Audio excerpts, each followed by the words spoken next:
Places that count. Traditional cultural properties in cultural resource management. Chapter 1 by Thomas F. King. Among the most basic dimensions of human experience is that close association of heart and mind, often subdued, yet potentially overwhelming, that is known as a sense of place. Anthropologist Keith Besso, 1996-106. What's this book about? In 1990, a publication of the U.S. National Register of Historic Places, widely, if obscurely, referred to as a National Register Bulletin 38. Patricia Parker and I coined the term Traditional Cultural Property, TCP. We use these innocent words to refer to places that communities think are important because they, the places, embody or sustain values, character, or cultural coherence. A fancy way of saying places that count to ordinary people are held dear by them.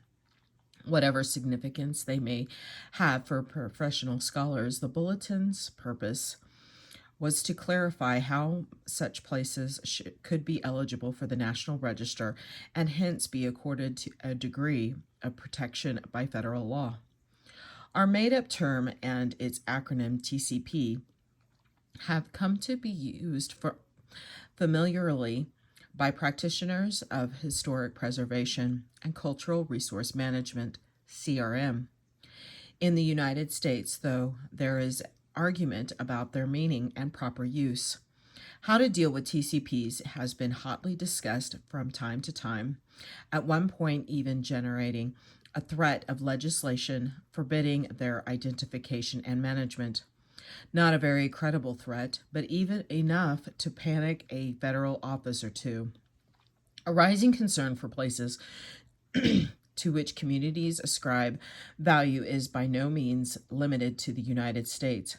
It's worldwide, passing under different names in different countries, regions, and academic milieus. It's one expression of the ferment over loss of cultural diversity and local autonomy to spreading globalism in the context of what's ferociously called cultural resource management, heritage protection, and historic preservation. It also reflects the perception that programs for the protection of cultural resources have been co-opted or dominated from their inception by disciplinary experts to the detriment of ordinary people. This book is about traditional cultural properties, or places as some prefer. In the United States, though, I hope that it will have some relevance to people in other countries, and at the same time, help people in the United States put TCPs in an extra national context. It responds to calls from cultural resource practitioners for guidance about how such places should be addressed under U.S. environmental protection and cultural resource law and policy. I have no official brief whatever to provide such guidance. Thankfully, I am no longer with the federal government.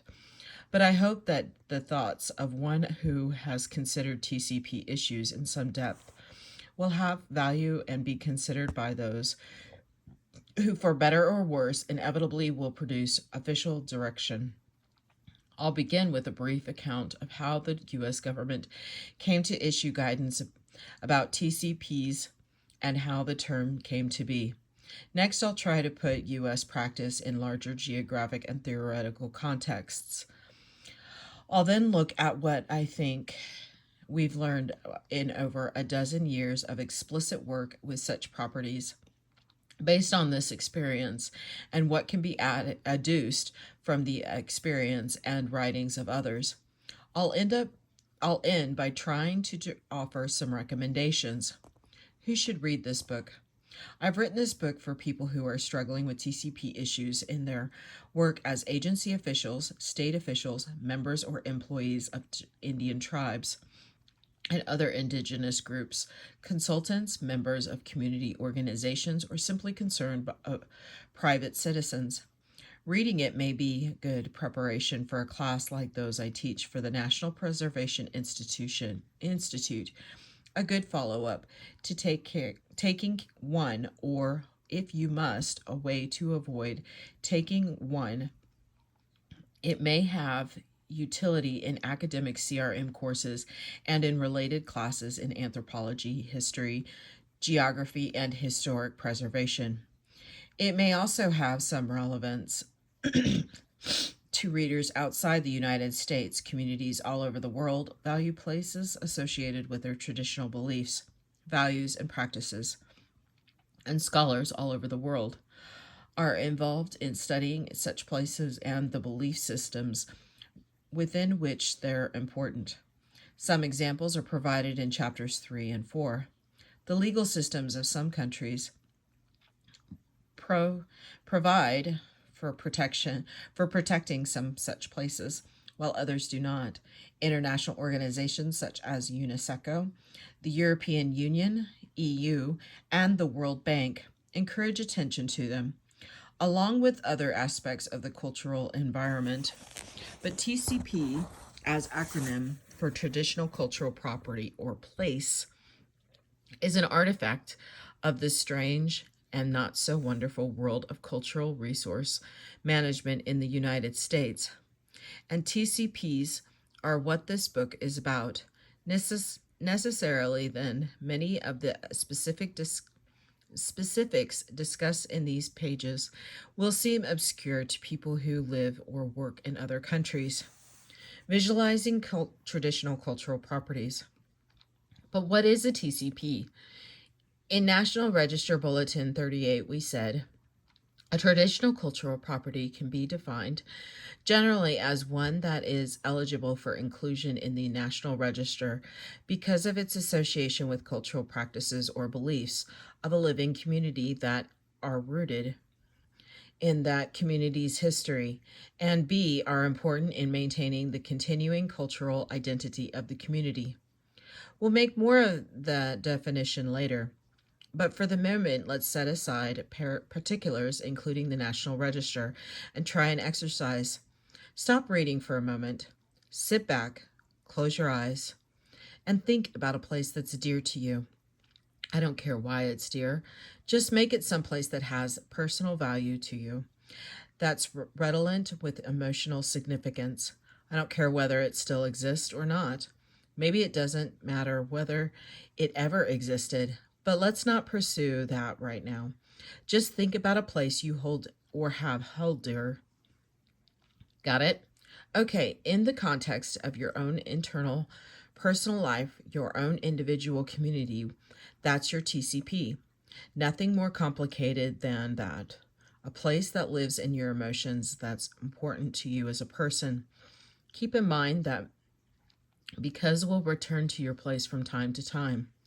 Now let me tell you about one of my places.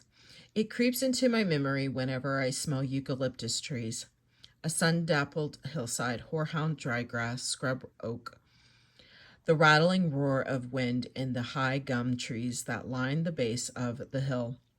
Behind the chicken houses, the hill at King's X Ranch, my boyhood home, a chicken ranch in Petaluma, California, was where I'd go to work through my adolescent angst, or just to feel grounded in the throb and pulse of nature. Gone now, swallowed up by the expensive homes lining of all named things. Kingswood Court, but warm in my memory, still a place I go in imagination and find calming, a place to focus. End of Us has places like the hill and like your place, whatever and wherever it was. Maybe a few, maybe a lot. Places that are linked somehow with who we are, how we go in the world, or maybe some people don't have such places, but if such people exist, I wonder if they're not poor for it crabs somehow. Excuse me. Many of us leave our special places behind, perhaps connecting to other places as we move through life. Many of us lose our places as physical change or physical realities. As I've lost the hill, this is as it must be. We grow, we go on, things change. We're a little sad, maybe a lot sad, but it's necessary proper.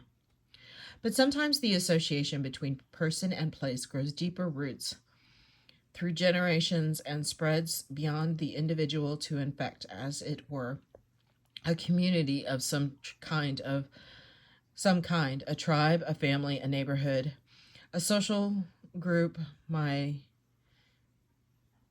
lost hillside lies at one end of the spectrum, at the other end of which lie Mount Sinai, Galilee, Mecca, the Ganges. In between lie innumerable places that, for one reason or another, groups of people associate with their cultural values and beliefs. When this happens, the place becomes something that government and change agents can ignore, only that they're at their peril.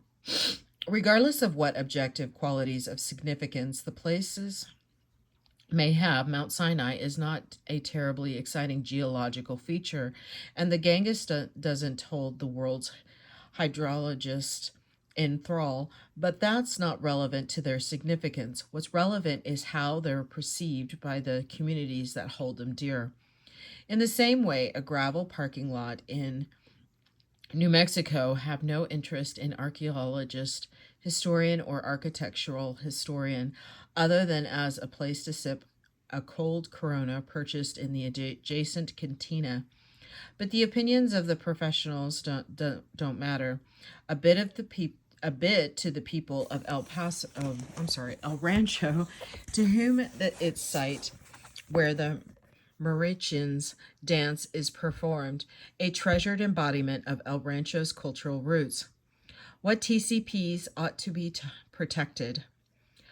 I put protected in quotation marks because the legal requirements that come into play sometimes when a TCP or any other kind of place is recognized as important don't necessarily protect such places in the sense of guaranteeing their survival.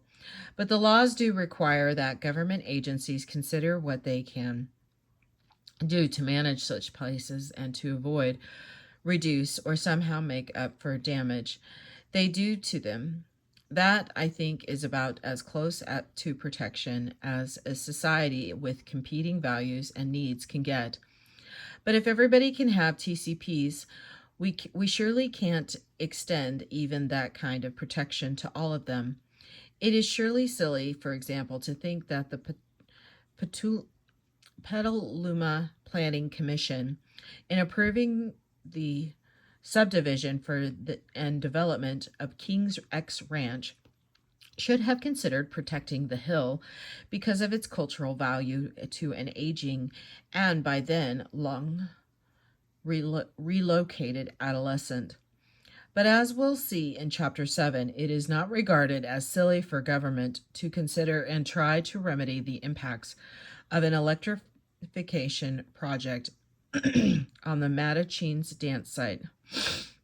What's the difference between that parking lot in New Mexico and my hill in California? One difference is numbers, of course. There are a lot more El Rancheros than there are of me. We'll return to the sticky question of numbers in Chapter 6. Another distinction lies in the kinds of people who value a place. There's a widespread assumption among USCRM practitioners, and especially among Indian tribes, that only tribal or native Hawaiian TCPs merit consideration, and that's certainly not true. Witness the Hispanic people of El Rancho. But does that mean that everybody's TCPs ought to be afforded by the protections of the law? On balance, I'd say yes, though that doesn't mean that everybody's TCPs ought to be given the same level of consideration. There are populations who need more help from the legal system in protecting their TCPs than others do. Among these populations are Indian tribes, Native Hawaiian groups, and other ethnic minorities because their cultural interests to say nothing of their social, economic, and other interests, are easily bowled over by the interest of the majority society. But there are groups ethnically indistinguishable from mainstream America whose cultural values are at risk in the contemporary world too, and they're not all easily defined. Charismatic communities like the Amish, Mary Hufford, then of the American Folklife Center, neatly described a member of one such group who can stand as representative of all. Ed Hazelton, a Piney of the New Jersey Pinelands, is not Native American or Pennsylvania Dutch, nor is he a refuge from Central America or Indochina. Though some people might call him a Piney, he is also a Middle American citizen with a South Jersey accent. His family has lived along Barnegat Bay for generations. His way of life is perhaps most endangered because it is hard to see except when cast into relief by cultural change. Contrast makes it visible, contrast between the old way of doing things and the modern way, and contrast between the way newcomers think that things should be done and the ways that natives are used to. Communities made up of Ed Hazeltons aren't always easy to recognize, but they, along with Native Americans, Amish, refugees, and a host of other more readily identifiable groups, have cultural values, including those attached to place, that are often ignored by mainstream society, or if not exactly ignored, just lost in the shuffle because there is no well understood way to consider them in decision making about change. Don Fowler and Marion Salter, writing on archaeological ethics, have followed the organization of African unity in calling such groups self-defined peoples. That may be as good a term as any, though it doesn't quite satisfy if I got together with several other people, and we defined ourselves as the Hill people. Should that have forced Petaluma to pay more attention to the Hill when it considered plans for the subdivision and development of the King's X Ranch? I don't have an answer to that question, to which we'll return in Chapter 6. For now, let's just understand that while everybody and anybody can have TCPs, in writing Bulletin 38, we were primarily concerned about people outside the American cultural, ethnic, and economic mainstream. We wanted such people to have access to the protections of environmental and historic preservation law for the places they hold dear. TCPs and sacred sites. The kind of TCP that's gotten the most attention in the media and among public officials in recent years is what's commonly and rather loosely referred to as the Native American sacred site. Such sites comprise only one type or subtype of TCP. National Register Bulletin 38 gives examples of several places that, while traditional and cultural, and places are not definable as sacred and are not associated with Native Americans. Indigenous people, Indian tribes, Pacific Islanders, and in their own lands, Africans, Aboriginal, Australians, Chinese, Laplanders may have more TCPs than any other people do and may feel more intimate associations with them. But every community, if not every individual, ascribes traditional cultural value to places, and not every place ascribed traditional cultural value by a community is thought to be inhabited by spirits. The place where folks gather mushrooms or hunt ducks may not have any supernatural connotations at all, but its function in the community may very well make it a TCP. Even where places are ascribed some sort of spiritual qualities are sanctified by practice or belief. I've become wary of calling them sacred. The term carries a great deal of semantic freight in Western culture that may be counterproductive to load in on a place, even one to which supernatural power is ascribed. 1978, and in negotiating about a project on Mount Tanachaw, a very important mountain in the traditional beliefs of the people of Chuk. I referred to the mountain as sacred and was promptly taken to task by my good friend Fran Hazel, um, Frederick Fr. Francis Hazel. Sorry, SJ is one of the Micronesia's preeminent historians, as well as being a respected Jesuit priest, a dedicated educator, a prolific writer, and a famously aggressive player of pickup basketball. The mountain is important in traditional history. Fran acknowledged, and therefore of great, sensitivity to the Chuckies people. In the spirit-laden Ateng traditions of Chuk, it is associated with mystic creatures and fantastic events. But, said Fran, it is not strictly sacred as theologians understand the term. The Jesuitical hair-splitting, I thought, but it wasn't long before I was confronted with the fruits of my sloppy thinking. Parker and I were trying to help make sure that the concerns of the two villages at the foot of the mountains were considered and accommodated as an airport was planned there. Among the concerns, the villagers voiced quietly, because it's to speak incorrectly of such things was Parker and I were trying to help make sure that the concerns the two villages at the foot of the mountain were considered and accommodated as an airport was planned there.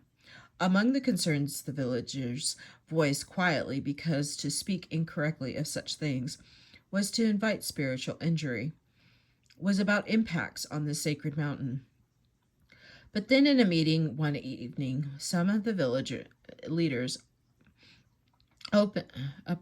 opined that maybe such impacts would be acceptable if the government would pay them, say, $25,000. I was appalled.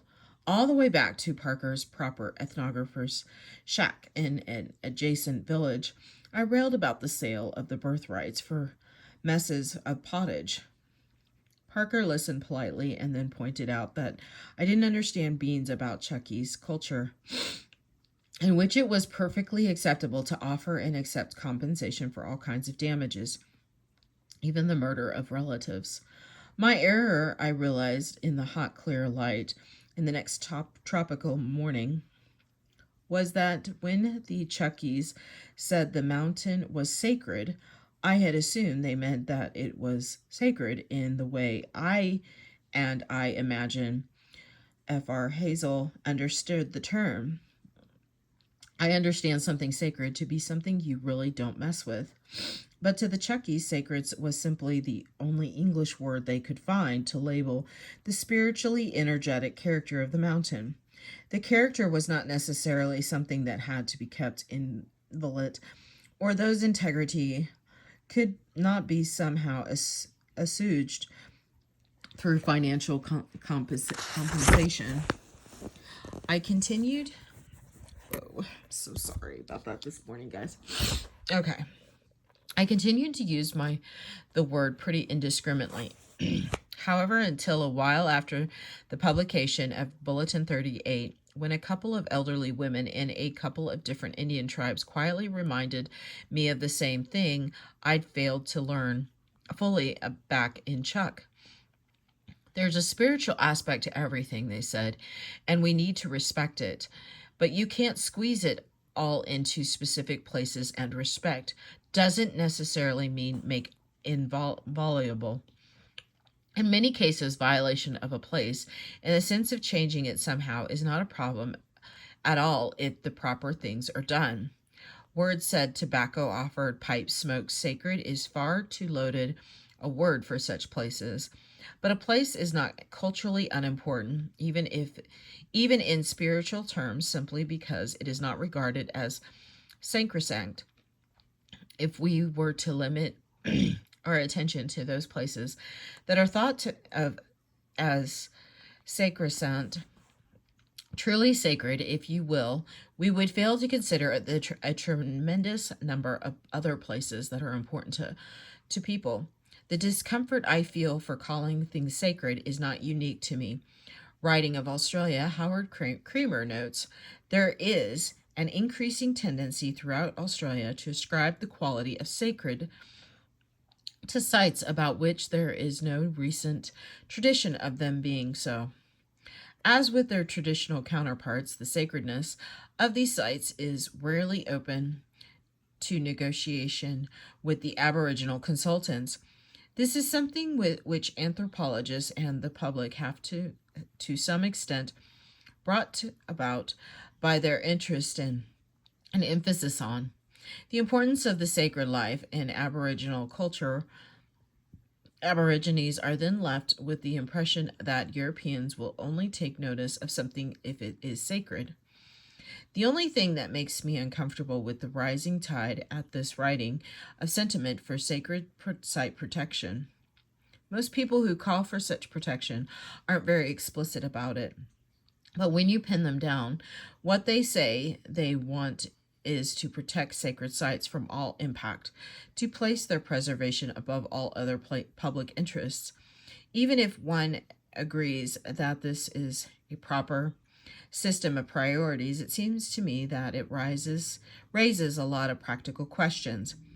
If sacred site is taken to mean everything that indigenous groups tell us has spiritual power or meaning, it's going to embrace a very expansive territory, very severely constraining of all kinds of things the government does, assist or permits in the public interest.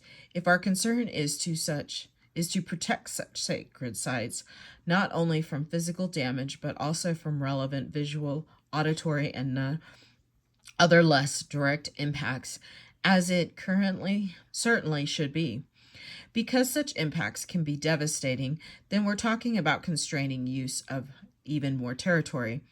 To avoid this clearly impractical and probably unconstitutional situation, lawmakers and courts are going to define sacred sites very narrowly, and they'll probably do the same with regard to impacts. The result, I'm afraid, will be that a very few tightly defined sacred sites will be absolutely protected from physical destruction, while a tremendous number of places that aren't amenable to narrow definition aren't protected at all, and effects of other than direct physical damage aren't considered even on sacred sites. So, in the interest of sacred sites protection itself, I think we should be careful about what we call sacred, recognizing the implication that such place should be sacrosanct, its protection placed above all other values.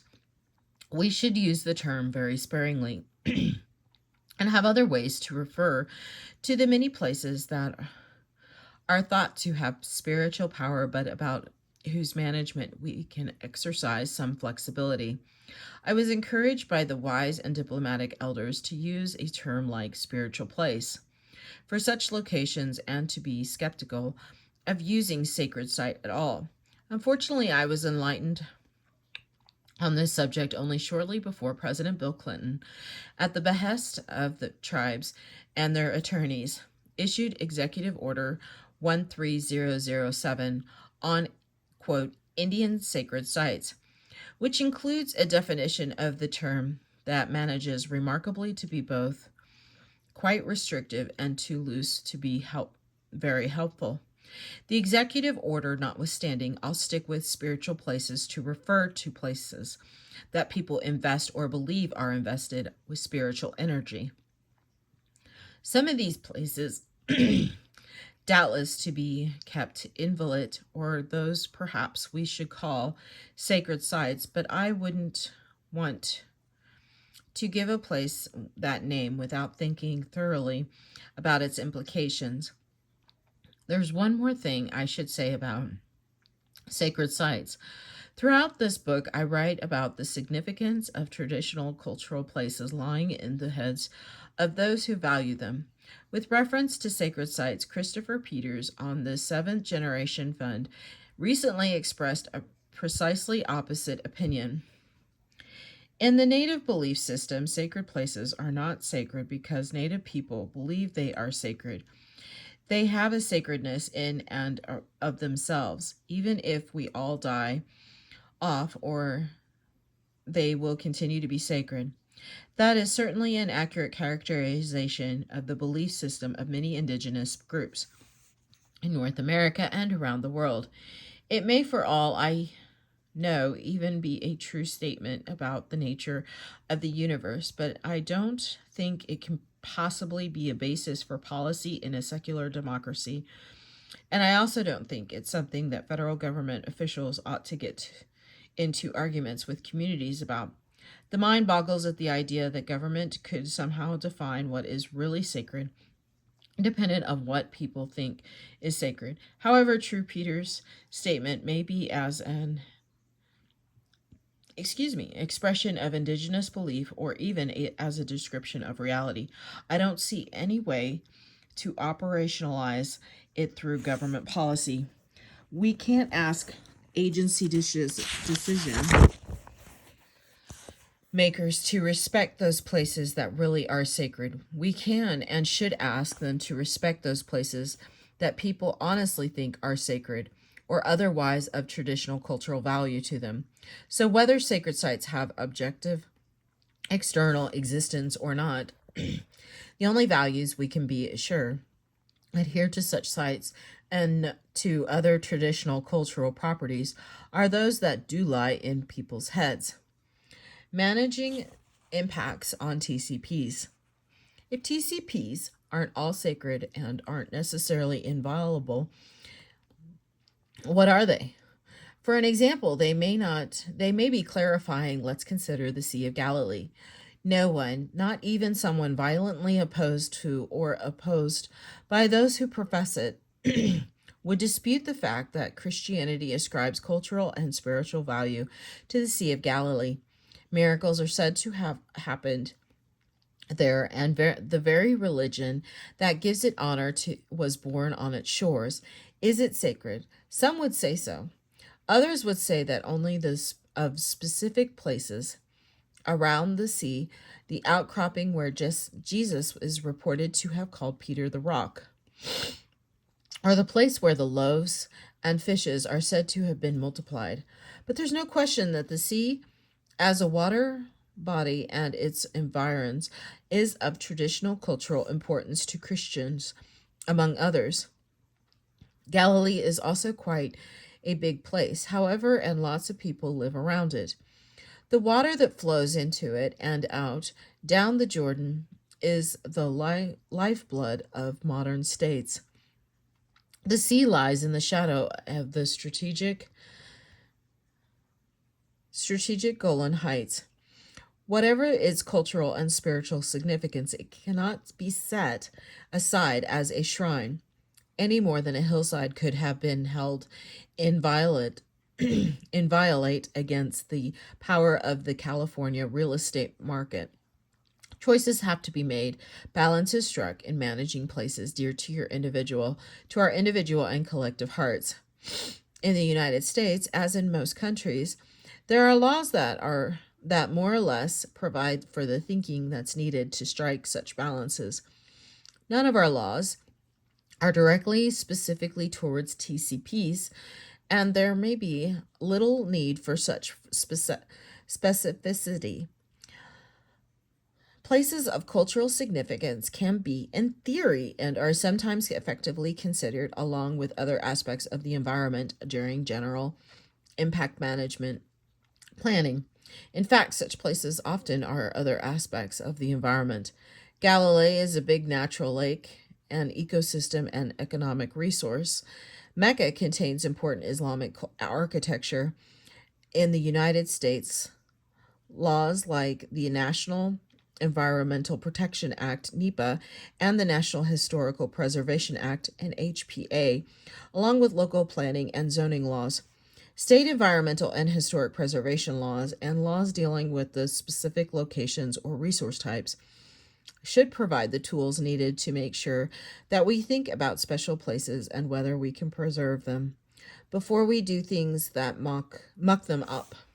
The laws don't always do that. However, often because such places aren't identified by people doing the analysis the law requires, or because nobody in authority can quite understand such places can be important for reasons that have little or nothing to do with the economy or fine architecture or the health of their resident species, or because the people who value the places aren't consulted effectively or aren't listened to, or because having identified them and the problems that their management present, we can't figure out what to do about them, and so try to avoid thinking about them. We sweep them under the rug. We find some way to define them out of existence. I think this is sad and wrong, but this does not mean giving TCP protection priority over everything else. When I hear, as I did from a U.S. congressional aide recently, that we really need to lock up some kind of TCP, I shudder. We can't preserve everything that's emotionally important to everybody, or even to every community whose population exceeds some specified size, or to every group that, like an Indian tribe, has special legal status. And if we were to lock up places important to one community, how would we justify not locking up places important to another? Who's to decide? And managing impacts on a place doesn't necessarily mean locking it up. Unquote. There are myriad ways to manage TCPs and impacts on them, ranging from absolute protection and unmitigated destruction, with lots of permutations in between. We ought to consider them all and reach decisions that reflect such consideration. Whatever those decisions are, there was a time in the 1980s when cultural resource managers in the United States were sweeping TCPs under the rug with fastidious vigor. This was led to the invention of TCP as a name type of historic property, unquote. In Chapter 2, we'll look at how this happened, but first some historical background. What is CRM in the United States? There is no agreement about what cultural resource management, unquote, is. The word management isn't a problem. Everybody understands that this means managing something. Cultural resources, however, are something else. Some of us use this term broadly to refer to all elements of the physical and social environment that are thought by anybody, a community, a tribe, an interest group, to have cultural value. For example, one in Indian tribes' worldview cultural resources include themselves their treaty rights, religious beliefs, communities, and a way of life. Indian elders, due to their unique information regarding personal and tribal histories, clean air, clean water for the salmon and other varieties of fish, eels, and riverine resources, and the root grounds and berry patches, especially huckleberries. When the term is thus broadly defined, which I believe is consistent with the total body of federal law, then cultural resource management means managing such resources, particularly managing their interactions with the rest of the world. It's possible to imagine all manner of interactions between cultural resources writ large and other aspects of the world around us. However, we who call ourselves cultural resources managers are typically involved in managing the impacts of the modern world on cultural resources, what happens to some cultural aspects of the environment, and when a change takes place. Others define cultural resources much more narrowly. Through the definition is often only implicit and not uncommonly denied. Cultural resource is taken by such people to mean a place that's eligible for the National Register of Historic Places, or even just an archaeological site. This is unfortunate because it makes it easy for government to ignore cultural resources that aren't archaeological sites, or don't appeal to the keeper of the National Register and her staff, and hence to allow their damage or loss without considering the feelings of those who value them. NEPA and cultural resources. Whatever the term is understood to mean, under the National Environmental Policy Act, NEPA, cultural resources are supposed to be considered by federal agencies when analyzing the environmental impacts of actions they are thinking of doing or assisting or permitting. The responsible agency is supposed to decide about the action only after fully and objectively considering its environmental impacts, including those on cultural resources. The agency doesn't have to avoid damaging cultural resources, but it needs to take a hard look at alternatives that won't do such damage, and it has to explain itself to the interested public. Section 106 Review. The regulations implementing Section 106 of the National Historic Preservation Act and HPA provide much more specific direction to agencies with regard to those cultural resources that qualify as historic properties, that is, districts, sites, buildings, structures, and objects included in or eligible for the National Register of Historic Places. Importantly, agencies are required to consult with state and tribal historic preservation officers, SHPOs and THPOs, Indian tribes, local governments, and other concerned parties about how to identify such properties, how to assess impacts on them, and what to do about impacts that are adverse.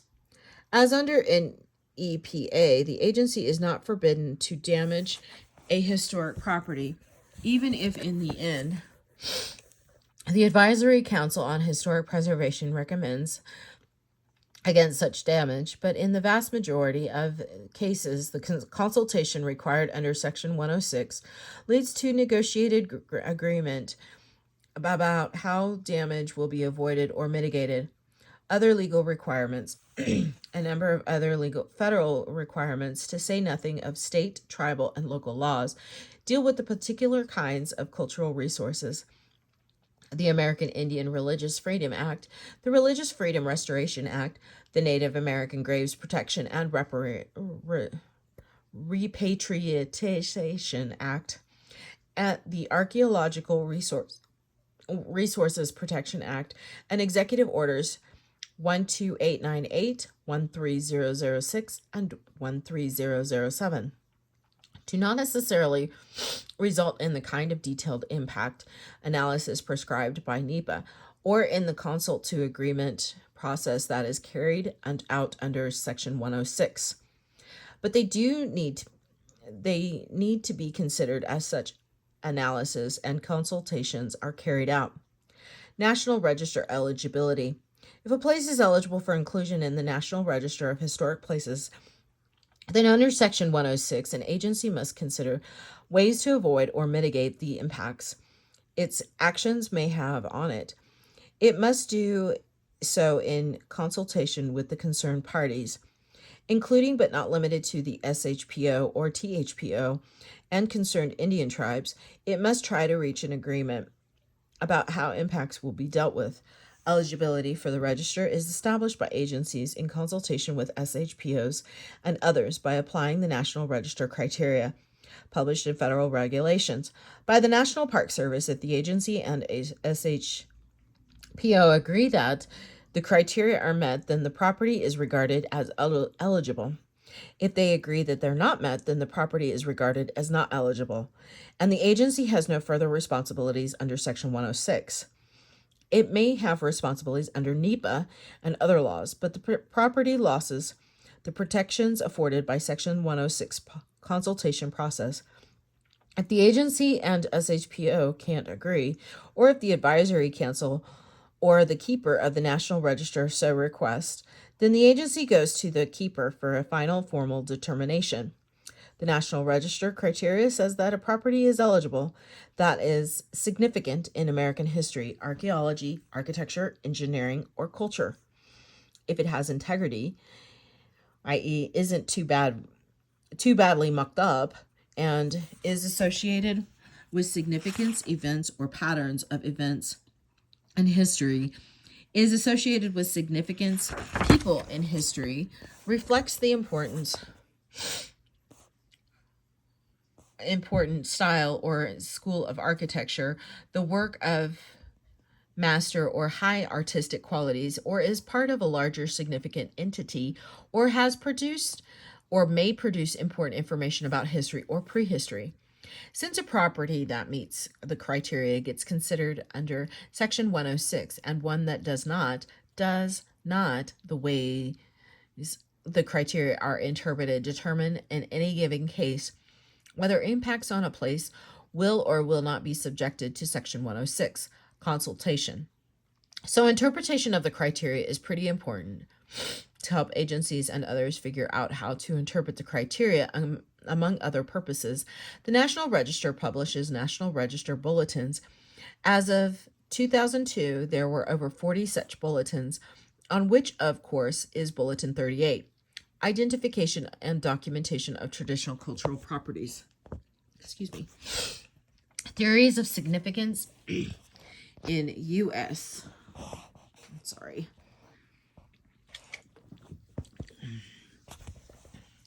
The National Register criteria were developed in the late 1960s and early 1970s as one part of the system put in place by the National Park Service and Advisory Council to implement the newly enacted National Historic Preservation Act. The system is designed in theory to ensure the fair systematic consideration and, where feasible, the preservation and enhancement of places regarded as historically significant. One thing that makes the system rather unsystematic, I think, is that it tries to accommodate at least 6 distinct theories of significance. That is, 6 quite different worldviews within which people evaluate the significance of old places. That this is not necessarily a bad thing. Indeed, it reflects a hurly-burly sort of creative ferment. What is a problem is that most people adhere to 1 or 2 such theories only and have trouble understanding that there may be others, or that other theories may be legitimate. This lack of understanding is exacerbated by the fact that the theories have never, until now, been explicitly categorized. Perhaps the most venerable is the commemoration and illustration theory, which holds that places are historic and when they commemorate or illustrate some important historical event, process, or theme.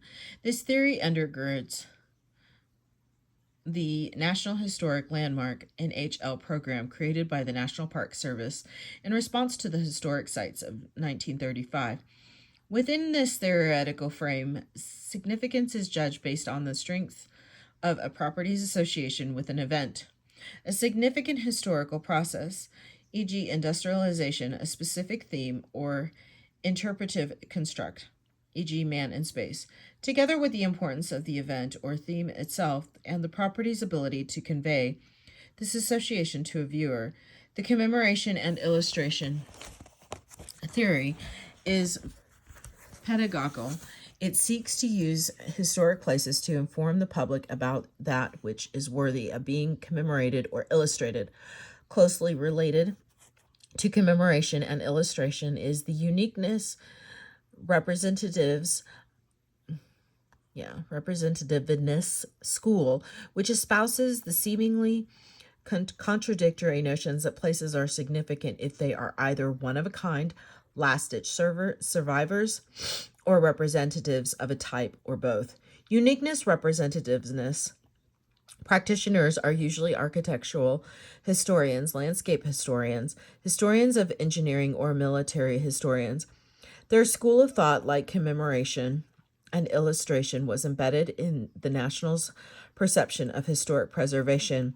By the 1935 Historic Sites Act, the 1935 Act not only resulted in the NHL program with the commemoration and illustration at its core, it also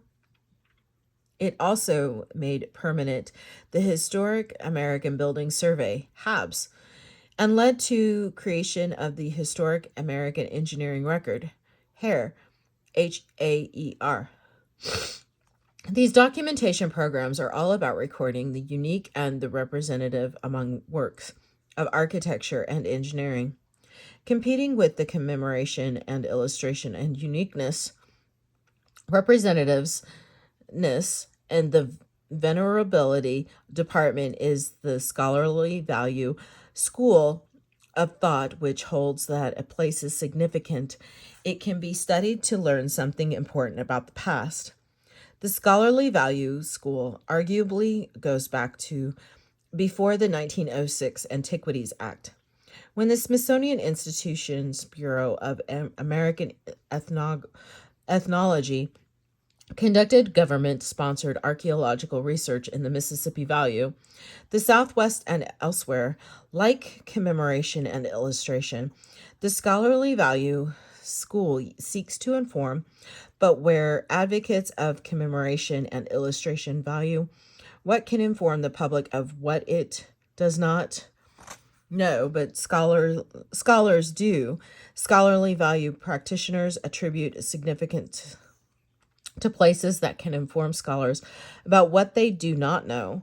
Scholarly value also overlaps the uniqueness, representativeness, but where uniqueness, representativeness is usually the province of various history subdisciplines, scholarly value tends to be practiced by archaeologists who, in the United States, or are at least supposed to be anthropologists. Moreover, the scholarly value theory seeks to tease information out of places, while uniqueness representativeness is often satisfied simply to record and preserve them.